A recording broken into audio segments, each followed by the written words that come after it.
ഓരോ പഴഞ്ഞിക്കാരന്റെയും ഓർമ്മയിൽ നീറി നിറയുകയാണ്. അതെ, ഇത് ആഘോഷങ്ങളുടെ മണ്ണിലെ ആഘോഷങ്ങൾ നെഞ്ചിരിപ്പാക്കിയവരുടെ മൈലുന്നാൾ. ഓണവും ക്രിസ്മസും റംസാനും ഒന്നിച്ചാഘോഷിക്കുന്ന പഴഞ്ഞിക്കാരന്റെ ജീവശ്വാസമായ പെരുന്നാൾ. നേർച്ചകൾ നേരമാകുമ്പോൾ നെഞ്ചിൽ നിറയുന്ന വിശ്വാസമായ പഴഞ്ഞി മുത്തപ്പന്റെ പെരുന്നാൾ, പഴഞ്ഞി പെരുന്നാൾ.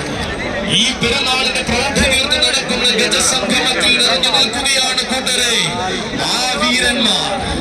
പാമ്പാടി രാജൻ മുതൽ മച്ചാട് ശ്രീ അയ്യപ്പൻ വരെ എണ്ണം പറഞ്ഞ പത്തരമാറ്റു കേമന്മാർ അണിനിരക്കുന്ന ഈ ഗജസംഗമം കാണുവാൻ ഓരോ ആനപ്രേമികൾക്കും ആഘോഷപ്രേമികൾക്കും ആഘോഷങ്ങളുടെ പരദീസയായ പഴഞ്ഞിയുടെ മണ്ണിലേക്ക്, കുന്നംകുളത്തിന്റെ നാട്ടിലേക്ക്, പഴഞ്ഞി മുത്തപ്പന്റെ മടിത്തട്ടിലേക്ക് സ്വാഗതം, സ്വാഗതം, സുസ്വാഗതം.